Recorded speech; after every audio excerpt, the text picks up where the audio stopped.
อันมีพระพุทธเจ้าพระสัทธรรมเจ้าพระสังฆเจ้าอันเป็นสรณะที่เปิ่งที่เคารพนับถืออันสูงสุดในชีวิตกราบคารวะแตบไตไวยสาปารมีธรรมพระมหาเถรานุเถระเจ้าคณะพระสังฆาธิการภิกขุสงฆ์องค์สามเณรจุตนจุองค์โดยความเคารพเจริญสุขเจริญปอนปอออกแม่ออกศรัทธานาบุญตินจองห้องวัดจุหนุ่มเท่าใจยิงขอน้อมต้อนรับทุกท่านเข้าสู่รายการมรดกธรรมกำเมืองและสาระธรรมกำเมืองต่างสถานีวิทยุกระจายเสียงพระพุทธศาสนาแห่งชาติและสังคมคลื่นเพื่อการศึกษาพระพุทธศาสนาและวัฒนธรรมคลื่นพระพุทธศาสนาและจริยธรรมส่งสัญญาณออกอากาศต่างสถานีวิทยุวัดฝ่ายหินตำบลสุเทพอำเภอเมืองเชียงใหม่จังหวัดเชียงใหม่ในระบบคลื่นความถี่ FM 104.50 เมกะเฮิรตซ์สถานีวิทยุคลื่นพระพุทธศาสนาและจริยธรรม ในความอุปถัมภ์ของมูลนิธิพระบรมธาตุเจ้าดอยสุเทพส่งสัญญาณกระจายเสียงในระบบคลื่นความถี่ FM 96.0 เมกะเฮิรตซ์ตลอดจนวิทยุชุมชนเสียงตามสายห่อกระจายข่าวต่างๆที่ต่างผู้อำนวยการที่ต่างสมปานเจ้าวัดที่ต่างปอแก่ปอแขวนได้เปิดให้พี่น้องญาติโยมศรัทธานาบุญทั้งหลายได้สดับรับฟังกันอยู่ในเวลานี้พร้อมกันนี้ยกมือ10 นิ้วกราบถวายการต้อนรับและเจริญพรต้อนรับพระเถระครูบาสังฆเจ้าตลอดจนญาติโยมศรัทธานาบุญที่ได้ติดตามรับชมรับฟังทั้งภาพและเสียงการไลฟ์สดต่าง Facebook ไลฟ์ของวัดวังสิงห์คำต่าง Facebook ไลฟ์ของทีวีวัดฝ่ายหินต่าง Facebook ไลฟ์ของธรรมะคลายเครียดต่าง Facebook ไลฟ์ของธรรมะภาคเหนือFacebook ไลฟ์แสงธรรมส่องใจ Facebook ไลฟ์ของท่านอาจารย์พระครูสมุวิสุวัฒน์วรกิจโจตลอดจนหน้าจอ Facebook ไลฟ์ของ FC แฟนรายการทุกรูปทุกท่านที่ได้เข้ามาแล้วก็ได้เมตตากดแชร์เสียงธรรมแชร์เสียงบุญนี้ไปยังกลุ่มของเพื่อนๆทุกท่านรายการนี้ดำเนินโดยกล่าวกับผมอาตมภาพพระครูวิสิทธิ์ศิลาพรรองเจ้าคณะอำเภอเมืองเชียงใหม่เจ้าอาวาสวัดวังสิงห์คำตำบลประแดดอำเภอเมืองจังหวัดเชียงใหม่เป็นผู้ดำเนินรายการนำรายการนี้มาพบมาปะกับทุกท่านตั้งแต่เวลานี้เป็นต้นไปกราบขอบพระคุณกับท่านผู้อำนวยการบอกว่าจะเป็นต่างวัดฝ่ายหินก็ดีต่างปกครูวรบนางบวงพรหมผอ96ก็ดีและก็ทุกๆสถานีมาณโอกาสนี้ตัวเองปากันวันนี้อากาศก็เย็นๆลงมาพ่องบางวันก็จะร้อนบางวันก็เย็นเนี่ยอากาศจะนี้ก็รู้สึกเป็นอุปสรรคกับร่างกายบางเตื้อก็เป็นเหงาซกตกจะว่าเมื่อยก็ไม่ใจจะว่าไข้ก็ไม่เชิงเป็นเหิมเห่อก็ดูแลสุขภาพกันเนอะตุลุงก็ดังที่ได้แจ้งมาตลอดว่าต้องขอสู่มาอภัยบางวันก็ได้มาปะบางวันก็หายแต่ว่าเสียงบ่หาย อาจจะเป็นแห้งพ่องสดพ่องอย่างที่เพิ่นว่าถ้ากินก๋วยเตี๋ยวก็แห้งชามน้ำชามเหล่านี้วันนี้ขอบคุณทุกท่านเนอะโดยเฉพาะ FC ต่างหน้าจอ Facebook ไลฟ์ยังไม่ห่างหายจากกันติดตามอยู่ตลอดเจริญพรต้อนรับ โยมปีหมอมัฒนาอัมพันธ์เนอะสาธุเจ้าเจริญปอนโยมสลินทิพย์บุญเลิศเนอะน้อมกราบไหว้สาเจ้าสาธุเจริญปอนโยมแม่นวลศิริหินเขียวกราบไหว้สาเจ้าสาธุเจริญปอนต้อนรับปเลี้ยงใหม่เนอะพี่ไอปฏิบัติยาสมุทรปเลี้ยงกาแฟร้านกาแฟเปิ้นอร่อยตะวาส่งมาถวายรสชาติมันกลมกล่อมไทยได้เป็นแฟนคลับแล้วเนอะเจริญปอนพิทาจารย์พนันอิสมเตปินพนันอิสมเจ็ดสีพิทาจารย์ชื่อดังของภาคเหนือเฮาวันนี้ได้มาอยู่สาธุพันเต อนุโมทนาเนอะเจริญปอนโยมประพักเนอะไปเอี่ยวที่ไหนหันลงเฟซลงไลน์เต็มหูสถานที่แม่เลี้ยงวันนาก็เอวแม่เลี้ยงพักก็เอวค้างตุเจ้าคนเดียวเนอะเฝ้าวัดไปจะถวายกัดตัวไปเอวตัวก็ได้เนอะเจริญปอนโยมแม่เลี้ยงชิดชบากราบไหว้สาเจ้าสาธุเจริญปอนคุณโยมทองคำที่บงคำเนอะกำลังเข้ามาติดตามรับชมรับฟังขอบคุณทุกท่านตัวที่บละบลืมตุลุงเตื้อถึงแม้นแห้งสดก็ยังติดตามกันอยู่ก็ช่วงนี้ญาติโยมทั้งหลายงานพระพุทธศาสนากิจการงานคณะสงฆ์ก็นักอยู่เมื่อ 3-4 วันก่อนก็มีการสอบนักธรรมเสร็จก็มาสอบธรรมศึกษาในฐานะเจ้าคณะปกครองพระหน้าที่ที่เปิ้นมอบหมายก็ต้องปฏิบัติก็ช่วงนี้ก็เริ่มสั่งซาลงไปพ่องวันที่1นี่ก็มีวันที่28นี่ก็ต้องเดินทางไปประชุมคณะสงฆ์ภาค7ที่อำเภอชัยประการวัดป่าไม้แดงปุ่นก็คงจะต้องหายเหมาะเนาะโดยพระหน้าที่วันที่1ก็มีการประชุมที่หอประชุมมจรละปูน มีภารกิจหลายที่หลายต่างอยู่ต่างวัดต่างวาก็ยังบ่เรียบร้อยดีเก็บขอบเก็บครัวเตรียมสถานที่วันนี้ก็นัดช่างเข้ามาดูการก่อสร้างที่จะเริ่มกุฏิสงฆ์แห่งอันเนี้ยโดยภาระหน้าที่ต่างๆเหล่านี้พี่นานอิสมเตปินจะเข้าใจดีเวลาไปเทศน์ไหนเพิ่นจะบอกตุลุงบ๊อบแวมเดี๋ยวเขาจะเปลี่ยนชื่อไม่ใช่ตุลุงในวัง เป็นตุลุงบ๊อบแวมคำว่าบ๊อบแวมก็คือหายขาดต้องขอสู่มาอภัยตัวก็มีข่าวสารอันใดกระเดียวใต้รายการก็ก้อยแจ้งเนาะตอนนี้เข้าสู่หัวใจของรายการเฮียก่อนโดยการฟังน้ำฟังธรรมพระธรรมเทศนาก็บรรจบเต้าบเดียว ปเลี้ยงเป็นเจ้าภาพถึงหมดถึงมวลร่วมกับญาติโยม FC มาตั้งแต่กลางพรรษาละ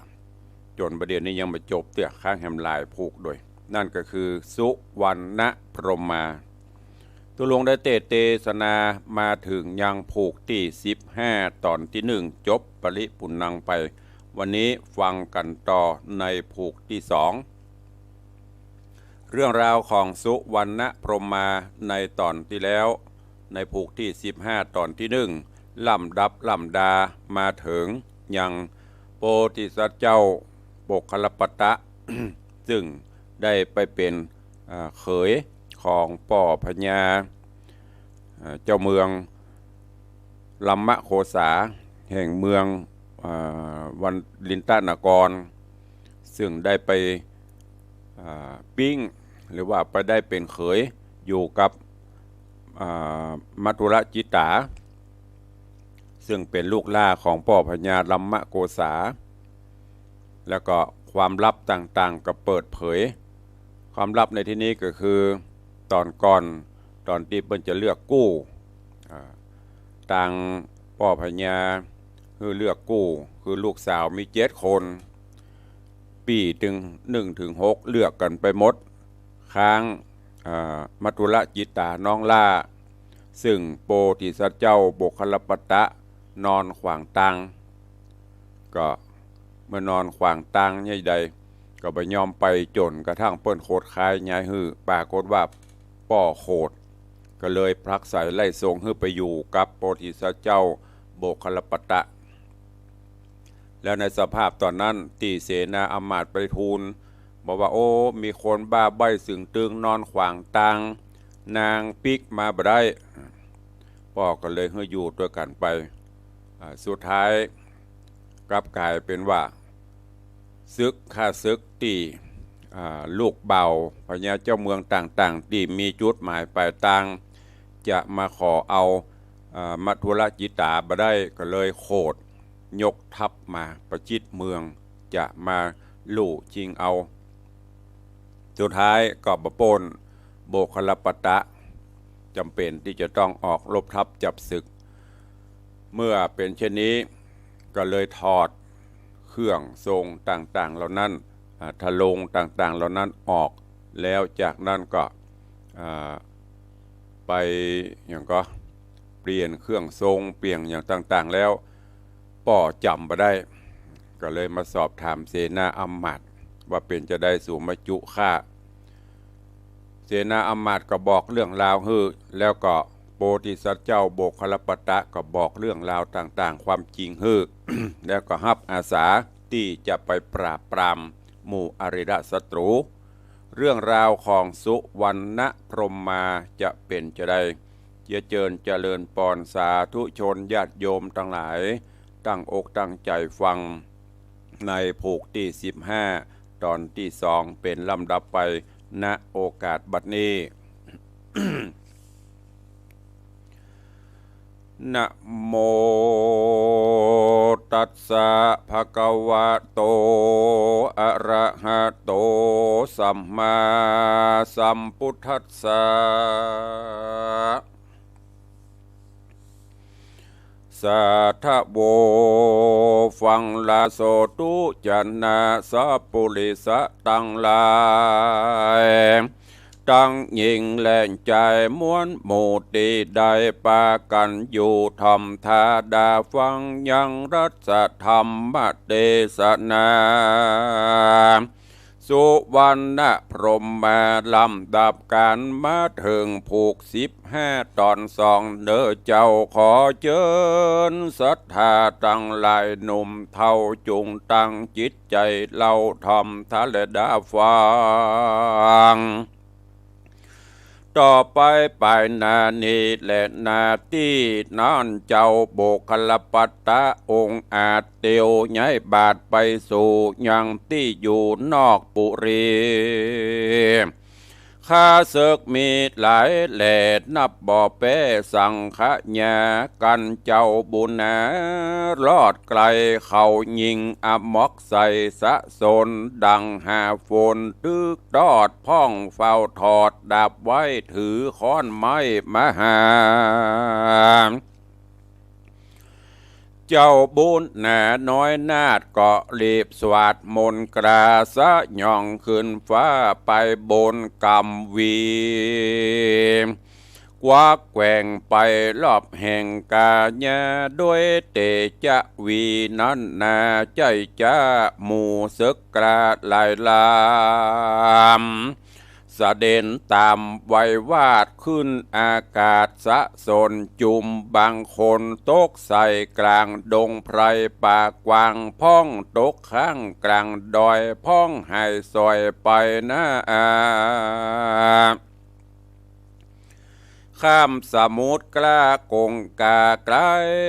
เป็นกุลาแขกหอขมุต่อย่างแดงผีตองเหลืองแฝงอยู่ป่าเป็นเจ๊กกว่านำนามีภาษาแผกเบาบ่เหมือนเก่าเดิมตีปลายหลังมีก่อนกี่คนฝูงนี้เกี่ยวข้องเป็นพี่น้องวงศาญาติกากันมาแล้วนะโสโหอันว่าเจ้าโบกลปตะนอไทยกันว่าภาพใดศึกกราก็ไหวนาขึ้นสู่ยังที่อยู่ปุรี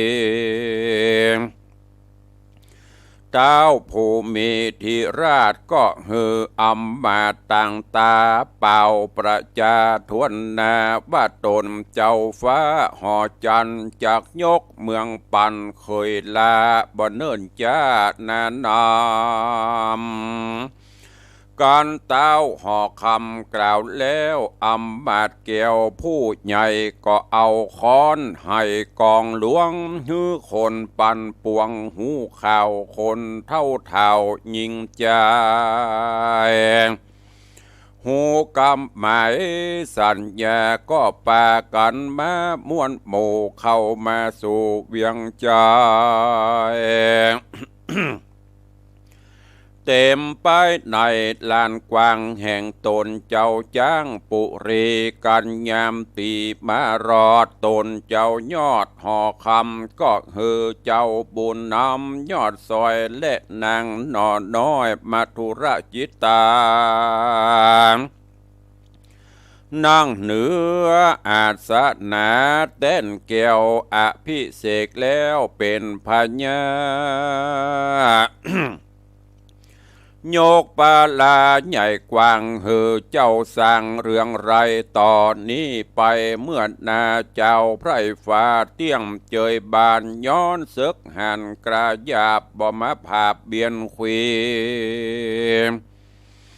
จุงสวดสะเดเตี้ยงเตาทราบต่อเตาจะลาจะเลนาตาโตโห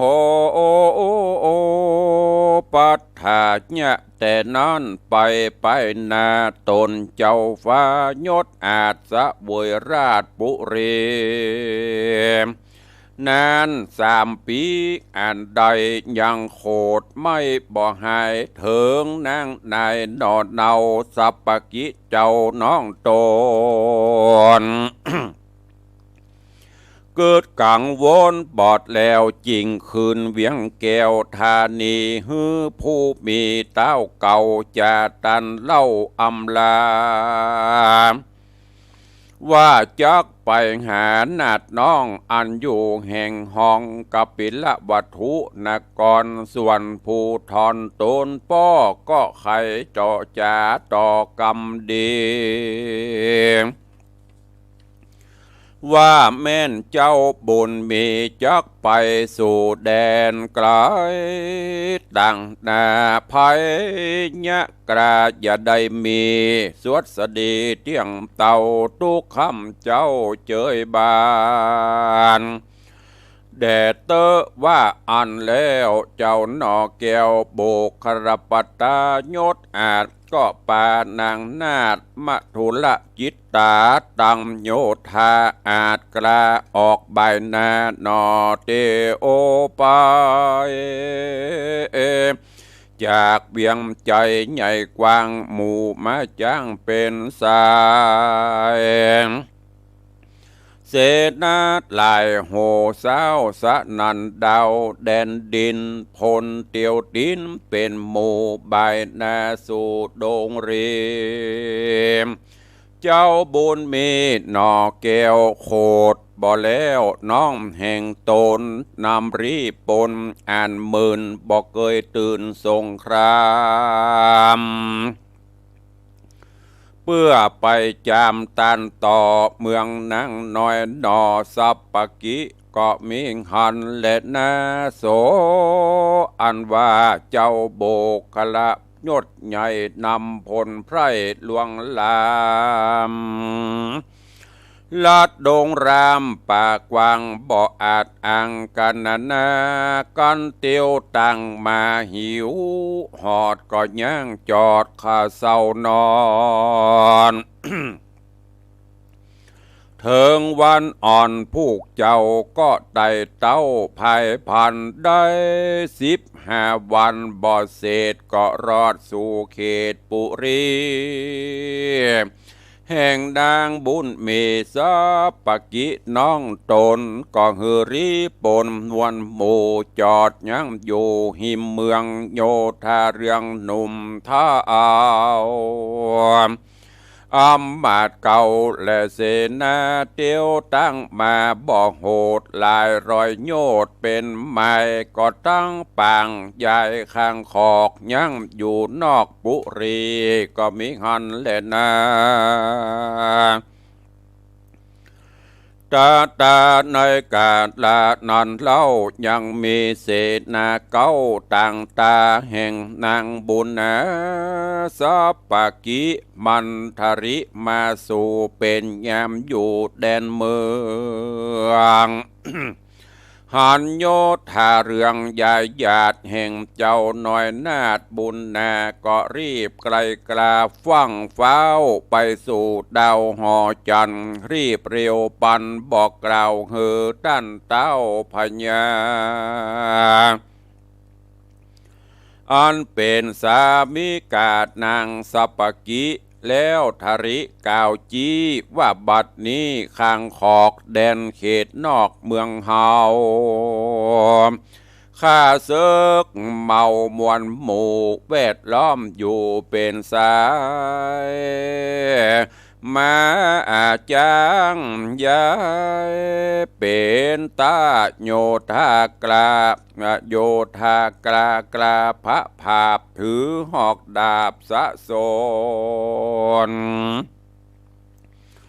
ขอฮือตนเจ้าฟ้าอย่าได้จ้าวางใจ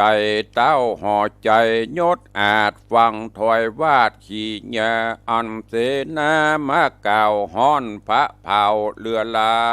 ยก็ปันหมายโอกาสฮืออำมาตย์ตั้งตารีบสัญญาปกเป่าจี้แจงข่าวเร็วโอวายเฮือคนไปในได้หูอำมาตย์กูเตรียมใจเอาค้อนให้กองใจตะตุ่มดังรอดคุ้มหวังหลวงคนปันปวงหูข่าวสัญญากล่าวเร็วปันบอกต่อกันสะเศร้าสะนันดาวปุรีเสนามีมวลหมู่โยธาอยู่สะโซนโกลาโหอันใหญ่เกิดขึ้นไข้เจียงเวียงใจตั้งไปนายและไปนอกพับดาวขอกสีมาเต้าผาปารายศอาจก็ฮืออำมาตั้งตนฮือรีปนไปผาบข้าศึกหยาบแดนไกลอำมาเตรียมใจบ่จากันเจ้าฟ้าไข่ปันก็รีบเร็วปานฟังฝ่าวตามต้านเตาไข่จาหมู่โยธายศใหญ่พร้อมนาควายแต่งห่างเอามาจ้างยังยายเสนาหลายใหญ่หน่อยยายเป็นถอยลายล้ำเต็มสะนามยายทีบ่มีที่ตาอังเตโอตุงแดงเขียวกวาดไกวเสียงกองใจบอกขาดกันว่าอำมาตย์และเสนาตั้งโยธาสีหมู่พร้อมนาอยู่บรมวลกาละกวนมาไข่เต้ายศใหญ่ปุรีก็ขี่หัดทีตัวกล้า ออกก่อนนานำต่างลัดดงขวางติ้วไต่นำพลไพร่ไปผาบคาศึกหยาบแดนเมืองก็มีหันและนาเมื่อนั้นเจ้าโบกลปัตตาบุญนาหันโยธามวลหมู่เข้ามาสู่แต่ไกลสัญญาไปบ่จ้าโยธากลาลายลาม การหูความบอกเล่าแห่งเต้าเจ้าปุริเสนามีพระภาพก็กำหอกดาบสะโสนโกละโหนกึกกองดังตัวต้องแดนไกลไผ่เป็นไผ่บ่หูต่างผับสู่ต่อตาเจ้าบุญนาโบกคลปัตตะบ่ลดละถอยหนีหือโยธามีจังมาสู้ศึกกลาทอลัดนาส่วนเต้าภาพปลากาปิละนักก่อนยินอาบอนไล่หลากหันคาซึกมากเหลือตาม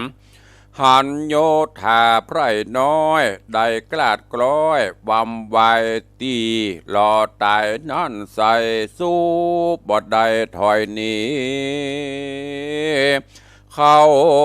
ปุรีเมืองกวางตนเจ้าจังยศอาจก็ปาอำมาตตั้งหลาย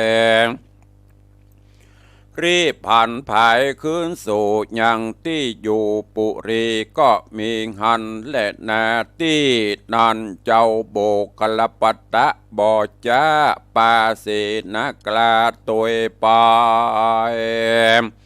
ฮอดเวียงใจพระศาสตร์แห่งเตาราชกับปิละนกรพระภูธรนั้นใส่สวะดาบไว้วางลา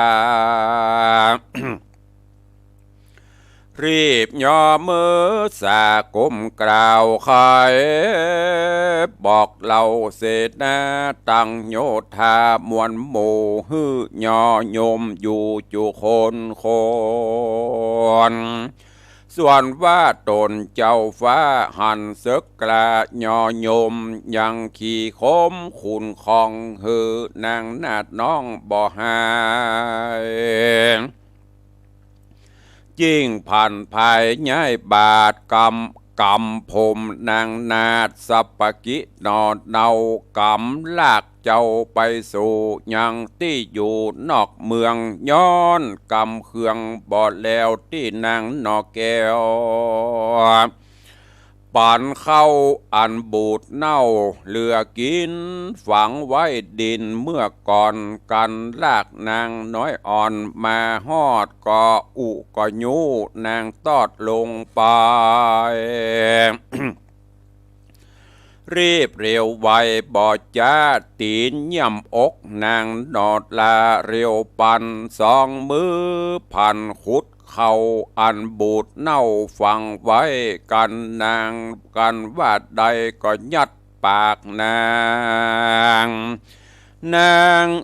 คลางดินดาวจ่าด้านกล่าววอนขอว่าขอเถิดหนอเจ้าปีอย่ากึดทีนำนาแต่ก่อนมานอนใส่ขาดน้องไทยผิดไปขออภัยเหือน้องอย่าคุณของมองขีโตดนั่นมีไม่มาดขอโป่งขาดวางลงแดเตนาที่นานเจ้าโบกลปัตตะก็ยังบ่ละกำขอกำเอาคอนอนเนาเอาแกงเก่าบูดล้ำยัดเข้าซ้ำเข้ายับนำซ้ำเข้าปากนางอวะหากเป็นสาย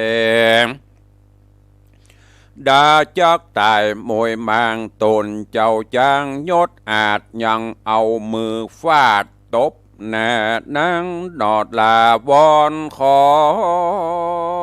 ว่าขอเถิดหนอปีไทยขอยังไว้รอราคาจากมอลานาเมียนจาดเจ้าหน่อยนาดก็ซ้ำตี ตั้งหลายตีใจยังกล่าวไว้ขี่ญาว่าเมืองนี้นาหูไว้ได้เป็นใหญ่เตวี เนี่ยวัดดีลำเก่าว่ากูเป็นเจ้าเหนือหัวไผก็กลัวผ่านญาณหรือสตานอาจญากูมาแอวหาเมืองนอนสังบอกกึดดันไปแนวบ่สืบสาวฮือทีว่ากูนี้เป็นปี้มึงนาว่ากูนี่เป็นปี้มึงว่ากูนี่เป็นนาปี้มึงนาหูไว้ได้เป็นใหญ่แล้วได้สอดมาสาบมาเอวมึงซ้ำสะเววไข่จามว่ากูอนาถายากไหลบ่หอนใจกูปี้บ่หอนใจปี้กูเส้งอินโดมากเต้าเอาเข้าเน่าปั่นไปกูก็แม่เจ็บใจเลือดล้ำจักตีซ้ำมึงตายส่วนนางบุญภายนันไซก็ร้องไห้หนอไว้เสียงตั้งหลายใจจะดังรอดฟ้าไปบนก็มีหันและนาตาน้อยกาดละนอนใส่เต้ปะไทยอินตาได้ยินขี้ญาล้ำร้องสะนันกองไปบนอินตาตนเจ้าฟ้าเล่งพอดนาจุมปู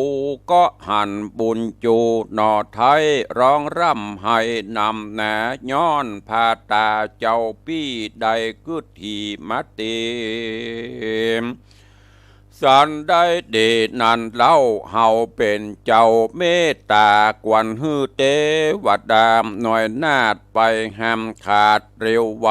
ขานิ่งในเมียนแกล้วจิงเรียกนางแก้วเทวดาตั้งหมู่มาพร้อมนาไขบอกว่าปั่นหมายเก้าสุดไปได้หูเข้ามวลหมู่เทวดากลัวนำนาแต่เล่าเขากลัวเจ้าโบกครปัตตาไผบ่อาสาภาพได้แย้มนอนใสยังมีนางนาไทยบุญมีฤทธิ์ทีลายแหล่ไผ่บ่เป้มาปานมีน้ำขันกล่าวถอยว่านางนอน้อยสังขญานางหากอาสามาภาพเฮอจะลาบบัดเดียวอินตาเขียวที่ราชก็เฮอนางนาดลงมาสู่ยังที่อยู่มนุษย์สานางสังขญาบ่จะลงสู่นาเมืองโคโอนการนางตามนมารอดก็เตียวด้านสอดพันภายนางจะลายบอกขาดด่าเจ้าหน่อยนาดลายตีว่าเป็นจาดดีพองออกอกสามศอกลำโลนมาอกสามศอกลำสันมาเต็กวันนางยิงหรือบ่หูคิงหูตัวเป็นเมามัวเล่าขึ้นรับบ่ตื่นฝันไปแลนาตั้งสู้ตวาดในกาละนอนใส่เจ้าหนอไทยโบกคลปัตตาได้ยินขี่ญากล่าวท้อแห่งนางยอดซอยเตวัดดายินโกธาโคดกลาสวะนางนาไทยสัปกิหล่อเขาติไล่ตีนางบุญมีบ่จ้านางนอลาเทวดาก็รีบไกลกรารีบหนีเจ้าบุญมีก็เลยไล่ไปพับไข่แห่งห้องโค้งแห่งห้องแดนดิน นางเป็นตุกขินหลายหลากตุกลำบากเครื่องใจลบหลีกไปจะใจบ่อาจพ้นใดนำนะตาในกาละนอนใสก็ยังมีหางตุงใหญ่ติบเกี่ยวกอดวันเสียวสอดนางไว้บ่หือนางใดไปไหนเจ้าห่อใจยศอาจกันไปตันนางนาดดังอันก็กอดกันตามใจแล้วปล่อยนางไปบ่จ้าและนาติดนันหมู่นางเทวดาตั้งหลายอันอยู่ใหญ่หยาดบนฟ้าหันนางนอนลาสังขญามมนุษย์สากรรมกอดเอาตุ่มตอดลงไปเป็นสันไดนั่นใส่ปากันใครหัวใส่สะสาวห้องเอิ้นเป่าสัญญาว่าได้เป็นเทพดาบุญกว้างใจไฟอ่างต่างถอยกับใจหนุ่มน้อยโลกไตปาหือได้เสียสะเลม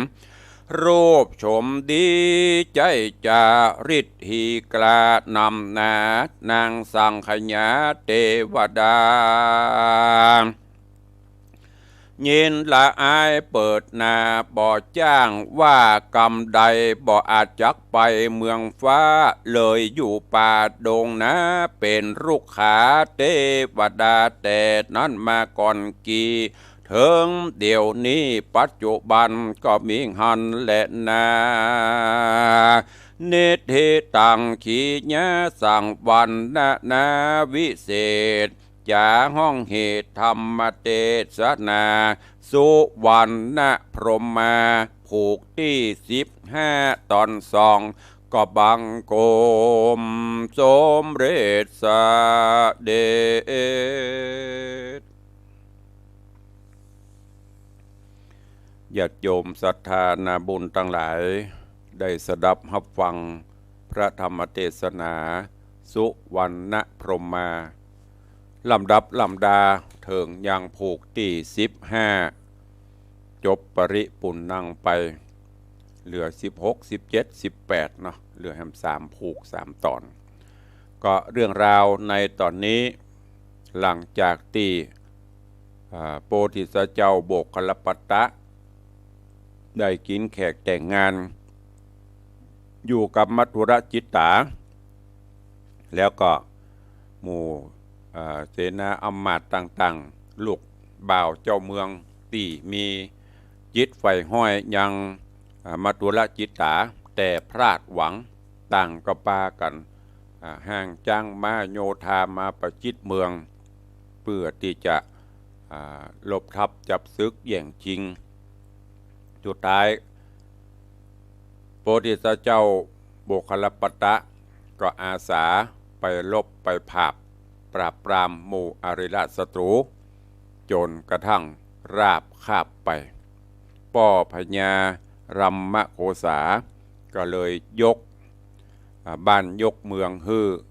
กับโพธิสัตว์เจ้าโบกขลปัตตะพร้อมกับมัทุรจิตตาลูกล่าได้เป็นเจ้าบ้านเจ้าเมืองปกครองบ้านปกครองเมืองกันต่อไป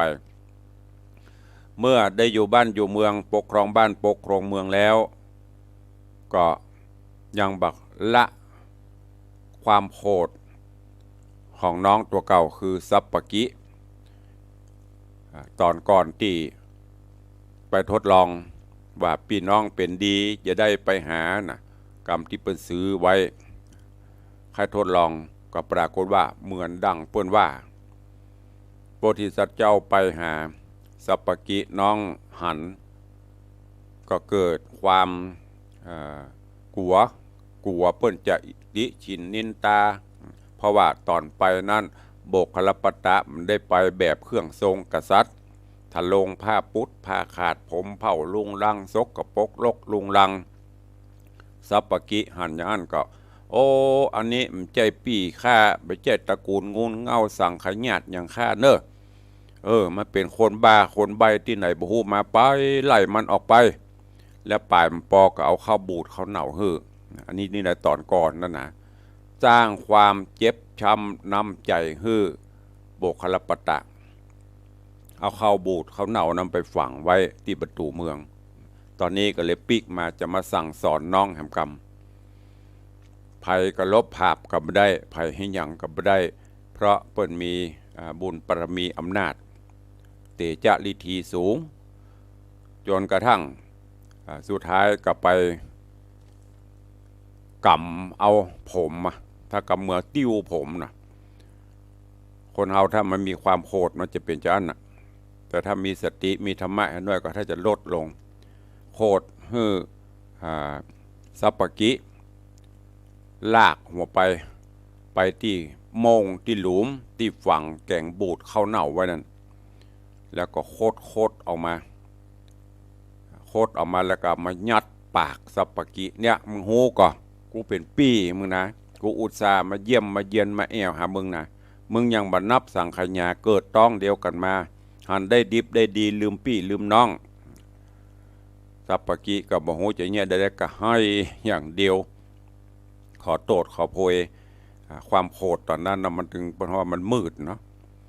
กำแกงได้ก็ยัดปากตัวตบตัวพ่องบุ้งมันน่ะโอ้เนี่ยจะได้ดี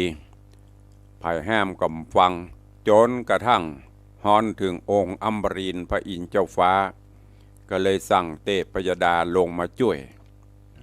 เทวดาก็ลงมาช่วยโดยตีดอกหล่อกับโบคลปัต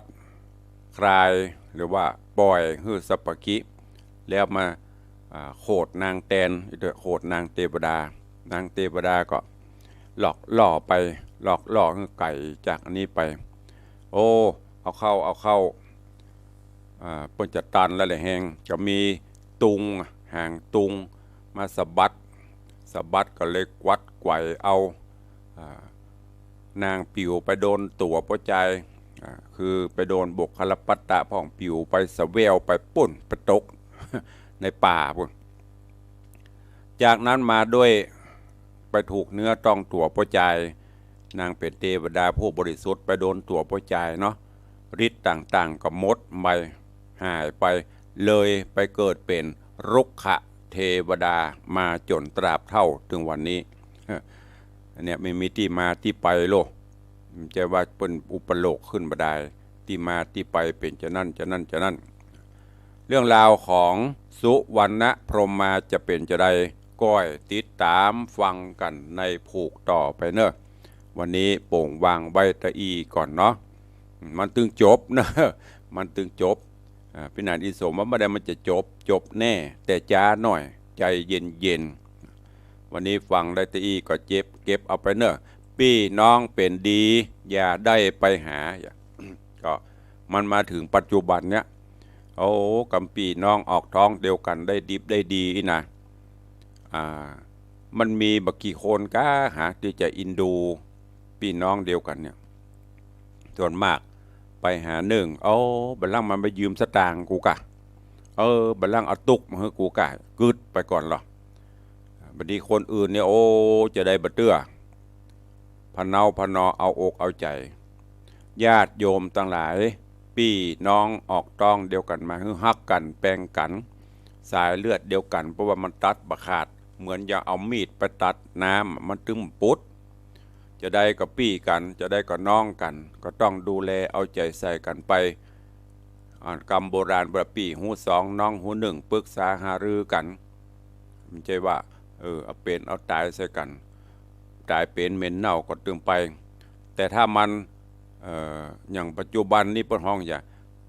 มันเลือดเข้าตาเนาะมาตกตาไผ่กับบุหู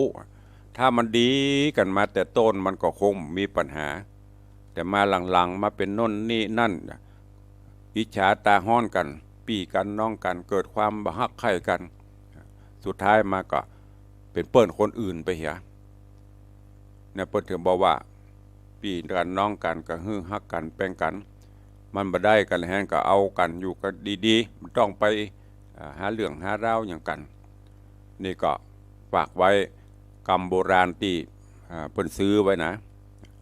ใครหูใครหันจะไปมัวรับมัวนอนก็ได้เอาไปทดอามาตย์ก็เอาไปใจละกูหูแล้วเว้ยกูหูแล้วเว้ยถ้าเป็นคนเขาเดี๋ยวนอนกั่งเนาะอันนั้นก็ประกาศสเปาไปใจก็ได้ผลอันนี้ป้อพญามาลองใจพี่น้องเป็นดีอย่าได้ไปหาใบแตะก็ไปพ่อแตะก็เกิดอย่างนั้นแตะจะได้ก็คือเป็นดีมีห่างมาลืมปี่ลืมน้องออกต้องเดียวกันมาเอาเปิ่นคนอื่นเป็นปี่เป็นน้องไปเหียก็ติดตามฟังกันไปเนอะยังมีแหมหลายอยู่กำหูที่เปิ้นซื้อกันไว้เป็นคนนั่นนะก็จะเป็นจะได้ฟังกันไปก็วันนี้ก็ขอโปร่งวางไว้ในการเทศนาจะได้เข้าสู่ข่าวสารงานบุญกุศลแจ้งข่าวให้ญาติโยมทั้งหลายได้รับฟังเนอะตุลุงขออนุโมทนาขอบคุณขอบใจแห่งกำเนื่องกับญาติโยมศรัทธานาบุญทั้งหลายทุกท่านทุกบ้านทุกจองเนอะสืบเนื่องจากเมื่อวันที่6วันที่7ที่ผ่านมาได้รับเมตตาจากปอออกไม่ออกศรัทธาปอกาขหบดีเศรษฐีมหาเศรษฐีบาศกอุบาสิกาผู้ใจบุญใจกุศลอันมีโยม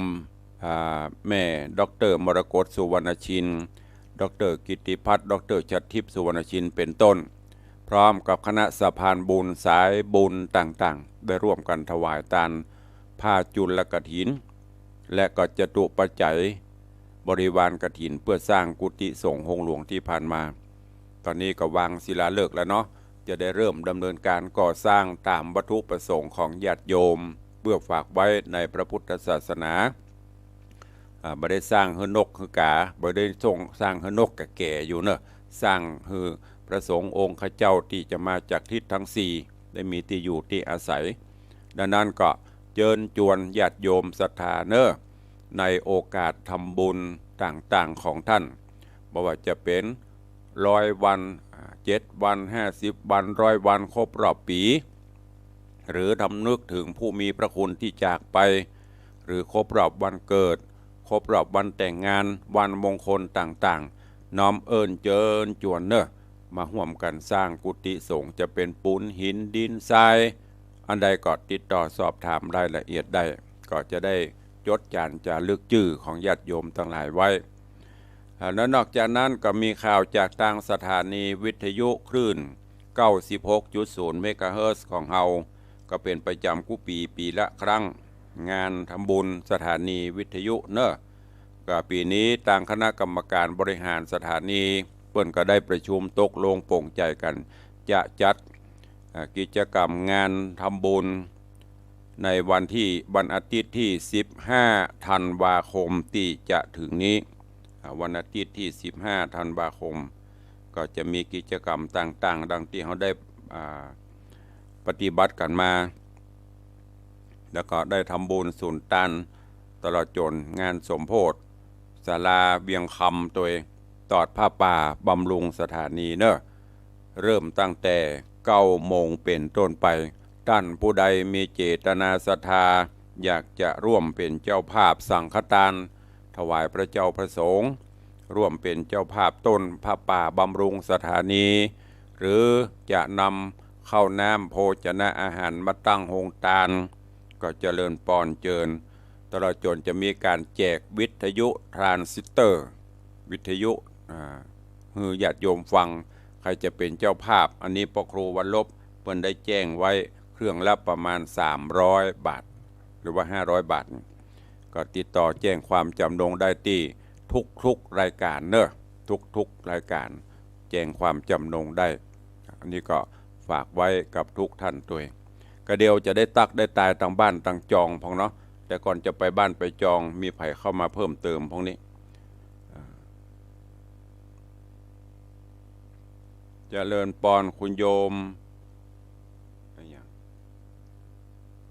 แอนนากะถ้าอ่านผิดสุมาเนอะมันเป็นภาษาอังกฤษเจริญปอนคุณโยมสมทรงสิทธิตาโยมจันสายแปลงหลวงเจริญปอน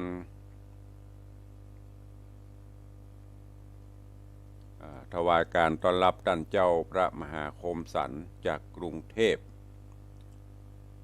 เจริญปอนคุณโยมสุพรรณีเจริญปอนคุณโยมธนวัฒน์พูดงามอันนี้อะไรอย่างตุปียศพลกำลังติดตามเจริญปอนแม่ครูเหรียญทองจันทีเนอะกราบไหว้สาเจ้าแม่ครูก็เป็นโยมอุปถากอุปถัมภ์มาโดยตลอดร่วมบุญกุศลกับตุลุงมาตลอดนักพ่องน้อยพ่องไม่เป็นไรทำบุญไปทีละดิกนะน้อยโมทนาสาธุด้วยกันเจริญปอนโยมเมดาวันคำวังเนอะติดตามรับฟังรับชมกันอยู่จะไปตั้งบ้านตั้งจองก่อนเนาะใครฟังอยู่ตั้งบ้านตั้งจองฟังที่ไหนตั้งใดไม่ได้อูดได้จากันเมินแล้วห่างหายกันไปก็โทรศัพท์เข้ามาได้เนอะ0817836540วันนี้มาเจ้าเจริญปอนเมืองแกนพัฒนามาแล้วสาธุเนอะอันนี้มิดไอ้พ่อห้องก็แฟนคลับแฟนรายการ ก็ใครจะจะจากกับตุลุงก็เข้ามาเนอะแถมเดือนป่ายญาติโยมตั้งหลายปี67ก็จะโป้นแล้วเนอะปี68ก็จะเข้ามาแทนตีแล้วอายุสังขารก็จะโป้นกันไปแฮมก็สร้างกุศลคุณงามความดีกันไปติดตามข่าวสารอย่างต่างๆก็มีสติมีปัญญาหูจักแยกแยะเนอะจะไปตัวอย่างไปต่างๆ ยิ่งประเดียวข่าวสารสื่อสารมันโวยบางครั้งก็ไม่ได้พินิจพิจารณาใครจะตัวแหมเข้ามาเนอะ0817836540เบอร์โทรศัพท์ตุลุงในวัง นางสาวจันคำแสงบุญ FC แฟนพันธ์แท้ฟันร่วง ว่าจะด้วยไว้ชาเจ้า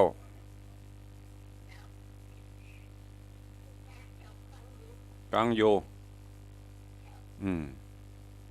หนาวก็มันเย็นเนาะนึ่งข้าวหรือยัง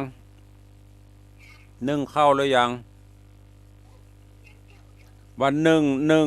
ไม่ใช่กินข้าวนึ่งข้าวหรือยัง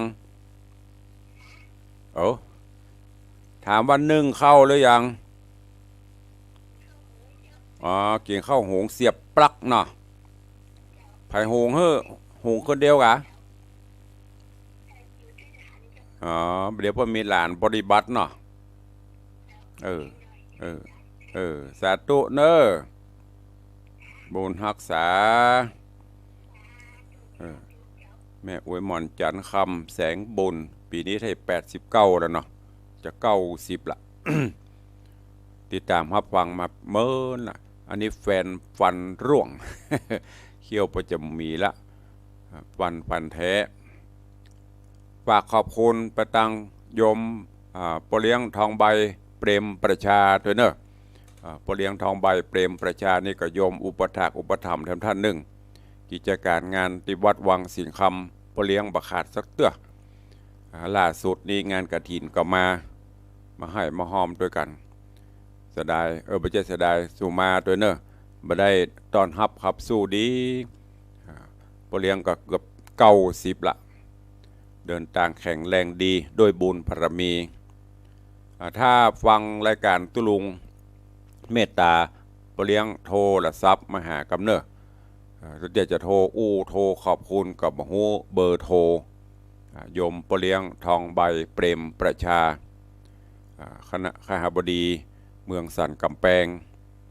ผู้ห่มกินห่มตานโดยเฉพาะที่วัดนี่บละสักเตื้อหูข่าวก็มาตลอดติดตามทางวิทยุใครจะไปลืมเนอะวันที่15 ธันวาปะกันตีขวงพญามังลายกิจกรรมงานสถานีวิทยุดังตีได้ปฏิบัติทุกปีม่วนงานสันเล่า แจกรางวัลวิทยุพ่องพัดลมพ่องกระติกน้ำพ่องซึ่งนักจัดรายการครูบาอาจารย์ก็จะนำมารวมกันมอบคืนให้ญาติโยมศรัทธาพระป่าแต่ละกองแต่ละตีเนอะสายไผ่สายมันสายตุลุงยังมีไข่หอมสักคนจ้ะใครจะประเดิมแรกก็ได้เนอะคนนัดตะใดก็สุดแล้วแต่เวลาสถานีดักไปเขาก็จมละวันนี้ไม่ได้ยินแต่ว่ามันซื้อกับมดไป10,000 ป่ายอยู่กะเอาเครื่องลงไปซ่อมปีนึงต้องเช็คต้องซ่อมมีการใช้จ่ายอยู่เฮาผู้ฟังก็ช่วยกันไปบ่ได้บังคับเนอะไม่ได้เก็บบ่ได้บังคับแต่ก็ฝากไว้บ่ให้สถานีเฮาได้ดักได้เงียบก็ต้องช่วยกันคนละเล็กคนละน้อยเนอะมี2 สายที่FC ต่างบ้านมีแม่วิมลจันทร์คำเหรอมีโยมป่อก็เมืองแกนพัฒนาเขาจะไปโทรมาอย่างตรงนี้มาจากทางเมสเซนเจอร์นี่นี่ไข่พ่นโทรตั้งโทรศัพท์มันจะมาโทรตั้งปูนมันตะแลดทางนี้ว่าจะดอย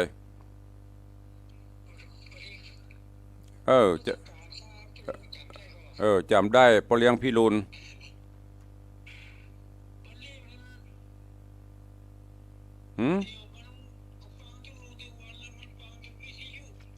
ดีแล้วเหรอฟังวิทยุนะสัญญาณชัดเจนดีเนาะสาธุเนอบุญรักษาครับผมเจ้าพี่รุนพักดีแต่ว่าเสื่อเปิดไปบวช ตอนนี้เป็นคนอย่างก็คนสุกละ ก็เทียบคนดิบเป็นหนานได้บวชได้อย่างมาละก็ฝากฟังไว้ได้ศึกษาห้ำเฮียนก็เอาไปใจเอาไปประพฤติเอาไปปฏิบัติเนอะมีแหมก็จ้าเหลือเวลาแถมประมาณ1 นาทีสุดท้าย0817836540 ขึ้นหอดขึ้นเติงหาแทนที่มันจะโละเนาะต่างบ้านต่างจองดักปิงวินบ่อยต่างต่างเฟซบุ๊กหลายขึ้นมาหน่อยก็ส่วนมากก็เป็น FC ติดตามมาตลอดเนาะก็บอกว่าเปิ้นเพราะตัวเก่าก็วอบแบมสดแห้งชามน้ำชามอยู่หั่นน่ะบางวันก็เป็นแห้งบางวันก็เป็นสดก็ทำให้ FC หายไปพ้องเป็นธรรมดาก็บอกว่ากันตุลุงก็อย่างที่ได้บอกมีภารกิจการงานใดร่างกายดีพ้องก็มาจัดให้ญาติโยมทั้งหลายแต่ก็ยอมรับมันบ่ได้ปฏิติดประต่อกันเนาะถ้าเป็นรายการอื่นๆเพิ่นจะปฏิติดประต่อกันถึงวันแต่ของตุลุงนี่เอาถ้าจะได้ยืมชื่อรายการพ่อครูวันลบ รายการพ่อครูวันลบชื่อรายการเปิ้นปะกันวันว่างก็คือว่างก็มาจัดว่างก็หายไปเทพก็จะพยายามเนอะวันนี้เอาแล้วเนาะเวลาก็หมดเวลาละพอควร FC ก็ได้ฟังน้ำฟังธรรมฟังเสียงตุลุงหายกึดฮอดกึดเติงหากันพองละก็ขอนำรายการจากทุกท่านไปก่อนเนาะปะกันใหม่วันต่อไปวันนี้ก็ขอความสุขสวัสดีจุงบังเกิดมีกับทุกท่านอยู่เย็นเป็นสุขเนอะเดินต่างไปแห่งหนตะบนใดก็ขอแกล้วกราดปลอดภัย